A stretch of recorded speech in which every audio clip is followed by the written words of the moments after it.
persoonlik glo nie, hierdie is nie 'n ding om beter te reguleer nie. Hierdie is 'n aanval op die privaat sektor dis 'n aanval op wettige, wetsgehoorsame, gewapende mense, nie omdat jy 'n sekuriteitsbeampte is nie, maar dit is alles maniere wat jou vryheid eintlik begin inperk. So dis krities vir ons om terug te druk teen dit, en ons sal nou nog daaroor sê, maar dit in kort. Miskien kan ek net hierso inkom, natuurlik moet 'n mens ook net bietjie perspektief kry rondom 'n paar ander probleme of situasies wat hulle self voordoen as jy mens kyk na die wet en die regulasies. En ek praat sommer net in die algemeen. In die eerste instansie is dit natuurlik so dat die nuwe regulasies het sekere bepaalde aspekte wat baie pertinent na vore tree. Een daarvan is byvoorbeeld daar word gewerk aan wetgewing rondom regulasies rondom diere. Met ander woorde, sekuriteitsbeamptes wat sou rondloop met 'n hond of met perde ensovoorts. Daar word baie streng regulasies daarvoor in die vooruitsig gestel. Dis die eerste ding. En dit gaan natuurlik nog 'n blikkie wurms oopmaak as jy my vra, in die eerste instansie. Die tweede aspek is, as jy mens kyk na die wet en die regulasies, dan is dit baie duidelik dat in terme van artikel 51 van die wet spesifiek. Nou praat ek van die wet op basiese diensvoorwaardes. Het die minister van Arbeid natuurlik ook direk of indirek invloed op die finansiële aspekte van hierdie industrie. Want sekere minimum wetgewing word daar gestel waaraan voldoen moet word. Nou jy kan vir jouself indink, elke keer as die minister van Arbeid elke jaar besluit om die minimum lone op te stel, dan het dit onmiddellike effek op daardie industrie en dan beteken dit hulle stel hulle kostes gaan op, wat beteken die industrie word duurder vir almal en indirek betaal mense net meer vir hulle eie veiligheid. Dis die tweede groot probleem. Die derde probleem natuurlik wat bestaan is as 'n mens kyk na die regulasies per se, is daar 'n indirek 'n onus, 'n bewyslas wat geplaas word op die eindverbruiker. Met ander woorde, dis die kliënt, ek en jy, wat van hierdie diensverskaffers gebruik maak, hierdie sekuriteitsmaatskappye, sekuriteitsbeamptes en so aan. Ons het 'n verpligting om seker te maak dat daardie persone natuurlik voldoen aan die regulasies en aan die wetgewing, hierdie SFIRA wet wat bepaalde aspekte daarstel. Dit sou beteken, alvorens ek van 'n persoon kan gebruik maak as 'n sekuriteitswag of 'n maatskappy, moet ek gaan kyk of daardie persoon natuurlik, hulle praat van 'n letter of good standing het, of hy in goeie gedrag is by sy industrie. Daardie sertifikate word net vir 90 dae uitgereik. So elke 90 dae is daar 'n verpligting op my om seker te maak dat daai persone nog daaraan voldoen. Andersins pleeg ek 'n misdaad. Artikel 38 van die wet maak dit baie spesifieke misdaad. Eerste oortreder soos 5 jaar tronkstraf of 'n boete en daarna op tot 10 jaar tronkstraf met of sonder 'n boete wat daarmee gepaard gaan. Ek meen, dit is belaglik om te dink. Dit maak van elkeen van ons 'n krimineel. Absoluut. En indirek is daardie regulasie so uitgevaardig en dit is die vereistes wat gestel word, sluit letterlik enige persoon in. As jy 'n maatskappy het en jy wil jou interne sekuriteit bewerkstellig, dan moet jy ook registreer by daardie industrie natuurlik. So moenie 'n fout maak nie. Daar is 'n magdom dinge. Ons raak net aan die oppervlak met ons gesprek vandag, maar daar is so baie regulasies waaraan voldoen moet word en indirek gaan dit definitief 'n effek hê op die eindverbruiker. Ek wil soms ook ietsie kleins net byvoeg wat baie interessant is dat met hierdie regulasies het hulle nooit enigsins met die privaat sekuriteitsindustrie geskakel voor die tyd of werklik geklankbord, insette gekry ensovoorts nie. En toe ek onder andere verskeie van ons het hulle gekonfronteer met baie ernstige korrupsie. Die huidige uitvoerende hoof van SIRA, die huidige finansiële bestuurder van SIRA en meeste van hulle van die SIRA raad is almal betrokke by 'n skandaal van 2019 waar hulle net so oor die 110 miljoen rand verduister het wat veronderstel was om uit die werkloosheidsversekeringsfonds gebruik te wees vir opleiding. En so 'n paar weke gelede toe ons nou 'n geleentheid het om hulle te ondervra, toe vra ons vir hulle, maar hoeveel van hierdie geld wat julle verduister het julle al teruggekry? En die antwoord was natuurlik niks. Die feit van die saak is, jy sit nou hier met iemand wat veronderstel is om 'n hoër standaard te stel. Hulle is veronderstel om 'n industrie van privaat sekuriteit te reguleer. Hulle moet 'n onwrikbare integriteit hê, maar hulle self is die diewe waarmee ons sukkel. So dit gaan 'n wesenlike geveg word. Kyk, in 2002 het die reguleerder in werking getree in terme van daardie wet, artikel 2 van die wet. En sedertdien, en dit is nou 23 jaar later, het hulle natuurlik sekere magte en bevoegdhede, onder andere gedragskodes wat hulle uitgereik het, en dies meer. En jy sal miskien beter weet as ek, maar daar is baie meer 9 of 10.000 geregistreerde persone wat aan hierdie organisasie moet behoort. Nou dit sluit natuurlik van privaat individue en maatskappye in tot groot organisasies. Nietemin, die lang en die kort daarvan is, kan jy vir jouself indink dat daardie registrasieproses, hoeveel korrupsie daar kan plaasvind. Ek meen, dit gebeur gereeld dat daar vervalste dokumente uitgereik word. Ek meen, dit is boonbehalwe al die ander goeders waaroor ons gepraat het. Ek kan myself net indink dat dit eintlik 'n magdom probleme wat in die vooruitsig gestel word, as 'n mens net daadwerklik ingaan op hierdie probleme wat daar voorkom. Ek was by 'n praatjie gewees waar die uitvoerende hoof van Fidelity gepraat het oor die SIRA regulasies en hy het nou bietjie ingegaan op die praktiese ontwapening van eintlik sekuriteitsmaatskappye wat dit beïnvloed. Die SIRA regulasies maak byvoorbeeld voorsiening daarvoor dat die hoeveelheid ammunisie wat gedra mag word ingeperk word, dat 'n mens moet aansoek doen 4 of 5 dae voor die tyd as jy sekere sê nou maar rookbomme en so aan nodig het vir wanneer daar sê nou maar groot onlus is en jy moet ingaan en gaan help, dan moet jy nou 5 dae voor die tyd aansoek doen om te help. Maar dit is natuurlik absurd want hierdie tipe goed gebeur in die oomblik en jy moet in die oomblik kan reageer. So wat is die praktiese implikasies vir sekuriteitsmaatskappye? Hulle word eintlik inderwaarheid ontwapen. Wat staan hulle te doen? Kan ek dalk ietsie eers sê? So as ek jou van die wal af van die sloot help, gaan Louwelen jou help om uit die sloot uit te kom. So laat ek eers die politieke gedeelte sê. En ek wil dit beklemtoon is dat dis dieselfde rede dat die kommandos gesluit is, dis dieselfde rede dat ons nooit weer werklik reserviste gesien terugkom het nie. Dit gaan daaroor dat jy 'n sentrale magsposisie moet hê en die staat wil nie hê jy moet te groot of te gevaarlike sekuriteitsindustrie hê nie. So is baie belangrik dat ons dit heeltyd agter in ons kop hou en dit is hoekom die openbare diskurs so belangrik is. So skus, ek weet dis nou nie dadelik die tegniese implikasie nie, maar ons moet dit onthou. Hierdie is nie een of ander foutjie wat gemaak is of so nie. Hierdie is 'n ideologiese skuif om seker te maak dat die staat 'n sentrale magsbasis het. Skus Louwelen. Nee, dit gaan natuurlik verder ook op 'n praktiese vlak. Jy spel dit uit.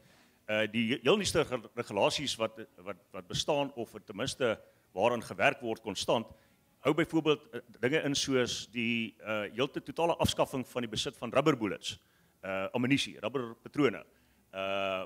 Soos jy genoem het, waterkanonne, daai tipe van goed is taboe. As jy semi-outomatiese vuurwapens in jou besit het, dan moet jy aansoek doen vir addisionele magtiging en ons noem 'n lisensiering of permitte daarvoor.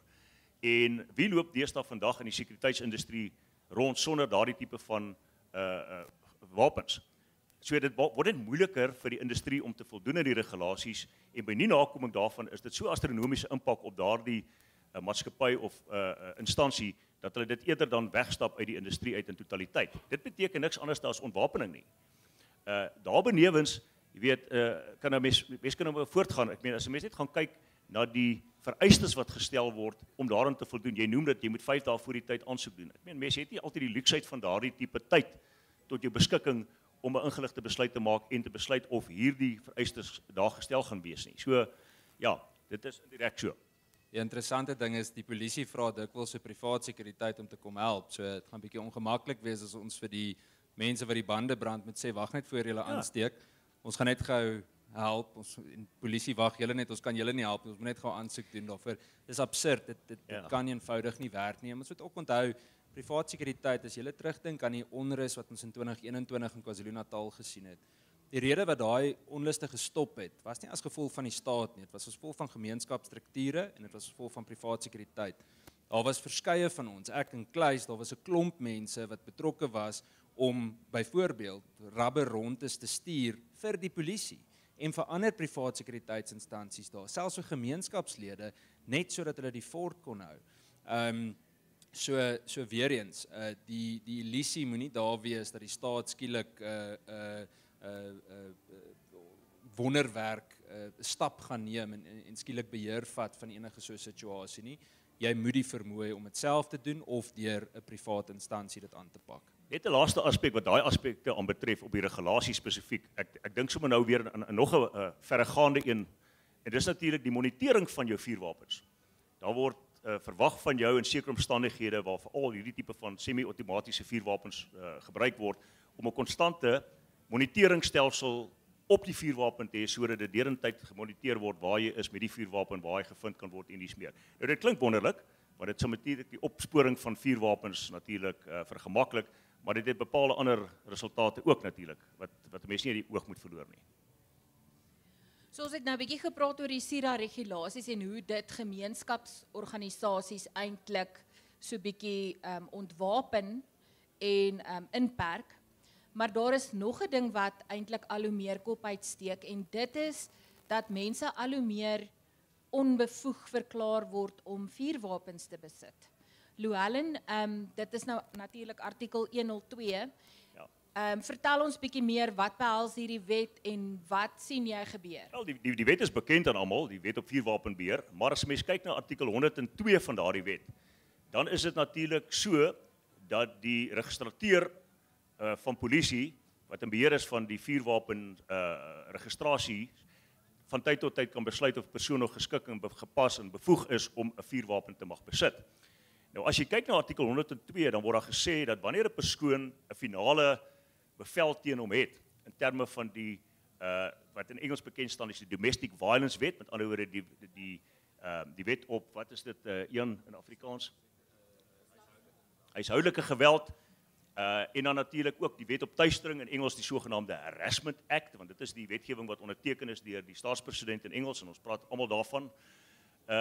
Dan is dit duidelik dat die oomblik as 'n finale bevel toegestaan is, dan is dit eintlik asof 'n gegewe dat jou vuurwapenlisensie nie noodwendig hernu sal word nie. Dit beteken jy moet onmiddellik jou lisensie terughandig, jy moet jou vuurwapen onmiddellik van ontslae raak, het sy by wyse van 'n handelaar of natuurlik word dit verbeurd verklaar aan die staat, wat beteken dit gaan vernietig word. Wel, eintlik nie vernietig word nie, gebruik word, gesteel word en dan later in ander misdade gebruik word sonder lisensie. Die probleem is, ons maak mense wat wettige vuurwapeneienaars is, ontmoedig ons om vuurwapens aan te skaf of te bly besit, terwyl die misdadigers daar buite, hulle steel nie aan permitte en al die regulasies nie. Dis die probleemsituasie. Nou, dis die een aspek, is hierdie finaliteit in die wetgewing. Nou, om so finale bevel te kry, is nie baie moeilik nie. Dit beteken, waar 'n party byvoorbeeld besig is met 'n egskeiding, en daar 'n bietjie tweespalt is tussen pa en ma, dan is dit gewoonlik die eerste ding wat gebeur is, een van die partye hardloop na hierdie howe toe, om 'n interim bevel te kry, of 'n finale bevel, en die twee gaan baie hand aan hand, en is baie naby aan mekaar, en word vinnig toegestaan, om proaktief enige gesinsgeweld te ontmoedig. Nou dit is goed en wel, ek het ook nie 'n probleem daarmee nie, maar jy kan vir jouself dink dat 'n voorsittende beampte gewoonlik 'n landdros nie sal aarzel om so bevel te gee in antisipasie van moontlike gesinsgeweld wat vooruitsig gestel word nie. So dit word maklik uitgereik. Voorkomend met ander woorde. Maar die probleem is, op die langtermyn sit jy nou met hierdie bevel teen jou en oor 'n jaar of 2, 3 wanneer jy jou vuurwapen moet herlisensieer, dan word daar op die stelsel gesien maar daar is so 'n bevel teen jou naam en derhalwe is jy eintlik nie geregtig om weer noodwendig bevind te word dat jy geskik is om so 'n vuurwapen te besit. Natuurlik is dit 'n diskresie en natuurlik moet daar voldoen word aan die reëls van natuurlike geregtigheid, die sogenaamde audi alteram partem reëls, wat beteken die registrateur kan jou oproep om te kom verskyn saam met jou regsverteenwoordiger of op jou eie om te kom verduidelik hoekom jy nog steeds 'n lisensie behoort te hê. Jy is geregtig om getuienis aan te bied, maar dit is 'n lastige, traumatiese proses wat gepaard gaan met kostes uit die aard van die saak en baie keer is hierdie persone wat hierdie besluite moet maak ook nie so bevoeg is wat ons graag wil hê hulle moet wees nie. So ek praat nie eers van aspekte waar daar aantuigings gemaak is dat jy 'n moontlike gevaar vir jouself ingehou het nie, of dat jy een of ander afhanklikheidsvorm misbruik het nie. Daardie is alles kategorieë wat gestel word wat jou dan in terme van artikel 102 eintlik onbevoeg maak om 'n lisensie te besit. En jy weet vir jouself, as ek nie hou van een nie, dan hardloop ek gou polisie toe en ek sê hy het my gedreig. Hy het gesê hy gaan my skiet Dis en niks homself niets skiet. nie. Ja.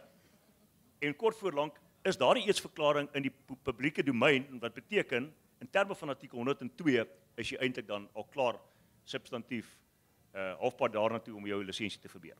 Ons het by Firearms Guardian 'n ruk terug 'n geval gehad waar 'n boer homself verweer het op 'n plaas en sy wapen is ingeneem vir ondersoeke wat nou maar protokol is. En toe hy sy vuurwapen wil terugkry, toe word daar vir hom gesê nee, hy gaan nou ongeskik verklaar word om 'n vuurwapen te besit. So hoe algemeen is sulke onregmatige toepassings van hierdie wet? Ja, een kan ons toespreek op daardie aspekte hoe kundig of onregmatig die beamptes in die polisie self is om daardie besluite te neem, maar net uit 'n regsoogpunt gesien en ek dink dit is miskien waar ek kan bydra lewer. Die oomblik as jy skuldig bevind word aan 'n geweldsmisdaad van enige aard. Vir enige misdaad het die hof dan 'n diskresie om te besluit of jy nog voortaan geskik sal wees om 'n vuurwapen te besit al dan nie. En jy kan vir jouself indink, die oomblik as daar een of ander geweldaspek betrokke was in die pleeg van die misdaad, dan is dit eintlik half van selfsprekend dat die hof net daar en dan jou ongeskik sal verklaar om in die toekoms 'n vuurwapen te mag besit. Ja, ja, ek dink dit is 'n wesenlike frustrasie. Ek het 'n vriend in die Weskaap. Hy was 'n speurder by Makassar polisiestasie gewees en net nadat hy uit die polisie uit is, het hy een aand 'n huisbreker uit hulle huis uit gejaag. Twee polisielede, 'n blok of 2 weg, het die huisbreker doodgeskiet. En hy is op die ouend aangekla vir die moord van daai persoon. Dit is so 'n klein bietjie ander omstandighede dalk as wat Moira nou net genoem het. Die feit van die saak is net daar's 'n absolute kwaadwilligheid om dit iemand anders se skuld te maak. En dit hang regtig af van en hoekom ek hom spesifiek noem. Baie van julle kan 'n bietjie gaan kyk Gideon Joubert, sy handle op sosiale media as Paratus. Kan gaan kyk na die goed wat Gideon Joubert al gedoen het en so in Gideon het ook op 'n tyd was betrokke in 'n skietinsident en hierdie was dieselfde speurder wat daai insident ondersoek het nou nog voor dit. En net as gevolg van 'n kundige speurder wat die ondersoek reg benader het, was daar nie enige wesenlik of daar was geen nagevolge vir iemand wat regmatig opgetree het nie.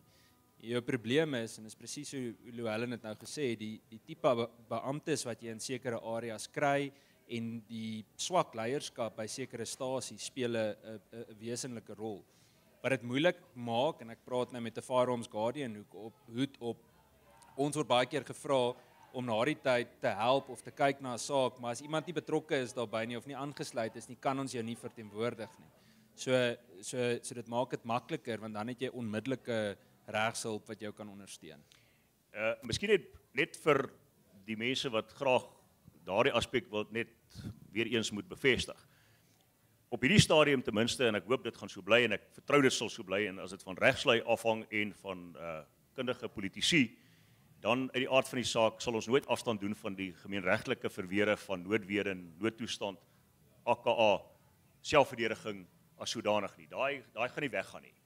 Want dit is letterlik die enigste laaste kom ons noem 'n pilaar van verweere wat 'n mens in hof in tipies in hierdie omstandighede gaan opper.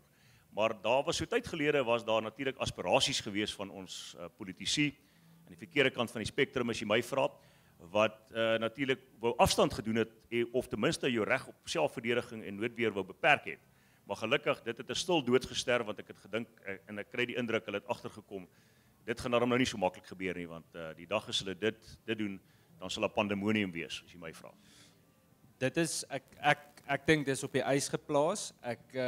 Wat baie interessant is weer eens van 'n politieke oogpunt is die partye wat 'n mens sou dink baie harder uitspraak pro so drakoniese of patetiese stuk wetgewing sou doen is baie teen dit. So hierdie nuwe MK party byvoorbeeld sal klaar, hulle sal dit glad nie toelaat nie. Ek dink die mense wat die besluit gemaak het rondom daai spesifieke stuk wetgewing of die voorgestelde wetgewing het hulle self baie ernstig geïsoleer. Hulle probeer ander maniere om dit te doen. Ek sien nou daar sprake dat Nedlac nou skielik kyk na vuurwapenregulering van 'n aard. So elke liewe hoek wat hulle kan kry om dit te beïnvloed, gaan probeer word. En weer eens, dis belangrik dat ons deel is van daai openbare diskurs en om terug te druk. Ek persoonlik dink dat hierdie wetgewing gaan weer kom, is 'n kwessie van tyd. Dit gaan oor magsbalans. As hulle sien hulle kry te veel teenstand, dan hou hulle terug. En as hulle wesenlike of nie teenstand kry en hulle sien mense het byvoorbeeld gesien, ag, dit het nie die vorige 3 keer gebeur nie, hoekom moet ek hierdie keer daai openbare byeenkoms bywoon of so, dan druk hulle dit deur. En dit is soos 'n naamsverandering, is dieselfde beginsel. So ons moet eenvoudig seker maak dat elke keer as so iets opkom, maak jy soveel geraas as moontlik, jy druk terug, sodat ons seker maak daai tipe wetgewing of regulasies gebeur eenvoudig nie. Ons moet afsluit. Ek dink die laaste vraag wat ek julle wil vra is, wat is die volgende stappe op regs- en burgerlike vlak om teen hierdie ontwapenende beweging te reageer? Wel, ek dink ek gaan net kortliks opsom. Een het reeds daaraan geraak en hy het gesê bly betrokke. Dis die heel eerste aspek. Enige wetgewing wat in die vooruitsig gestel word, is daar natuurlik openbare deelname wat vereis word. En solank as wat daar 'n teenstand gebied word hierteen in die eerste instansie, dan is dit nie so maklik om dit net deur te voer nie. Tweedens, dit gaan natuurlik getoets word in die howe. Ek meen, mense skroom gelukkig nie meer vandag om vinnig hof toe te hardloop en te sê, maar kom ons stop net, ons kry 'n interdik hierteen en ons is bereid om dit tot in die hoogste howe te beveg, indien dit nodig is om net hierdie partykeer belaglike en drakoniese wetgewing wat in die vooruitsig gestel word net te stop nie. Ek sê nie dit is permanent van aard nie, want daar is telkens, soos hy reg opgemerk het, nuwe bewegings, nuwe idees om dit maar net op 'n ander slinkse manier van die kant af weer in te bring. Maar ek dink daardie is die twee aspekte wat uit 'n regspolitieke oogpunt ten minste na vore tree en wat ek sou sê is die voor die hand liggende manier om hierdie tipe van stappe te keer in die toekoms. Van my kant af, ek het so 2-3 jaar terug by TLI Suid-Afrika se kongres gesels en daar het, ek sal dit nooit vergeet nie, daar het 'n ry boere voor my gesit en agter op hulle hemde het gestaan hier om te bly. En daai beginsel van hier om te bly en die doen jou eie ding van Kragdag, die feit dat die mense wat hier is vandag het reeds besluit, ek gaan nie dat iemand my plat slaan of uitdryf of iets soos dit nie. So vir my is dit net krities. Een, maak seker jy is betrokke by die burgerlike samelewing, kies 'n organisasie. Het sy dit in 'n stedelike gebied, 'n landelike gebied, gemeenskapspolisieering forum, met al die interne klein politiek op grondvlak, dit maak nie saak nie. Raak eenvoudig betrokke by daai strukture. Dis so belangrik. En ek dink verder doen moeite om jouself, jou gesin, familie ensovoorts op te lei. Ek praat nie net van veiligheidsverwante opleiding of iets soos dit nie. Wees bewus van wat hierdie regulasies beteken. Wees bewus wat so wetgewingsverandering vir jou kan beteken, wat die implikasies daarvan is. Mense sê dit al die jare, maar ek dink nie ons besef altyd hoe wesenlik dit ons realiteit by die huis kan beïnvloed as hierdie tipe goed gebeur nie. So die kern van die saak is, maak seker jy raak betrokke, jy is hier om te bly en jy doen jou eie ding. So praat Ian Cameron en Dr. Louwelen Kerloos. Meneere, ek sê vir julle baie dankie. En so het ons aan die einde gekom van ons praatjie vandag. Julle is welkom om, as julle dalk spesifieke vrae het, na die tyd bietjie saam te gesels. Hulle sal seker nog vir so 5 minute beskikbaar wees, maar daarmee sluit ons dan af.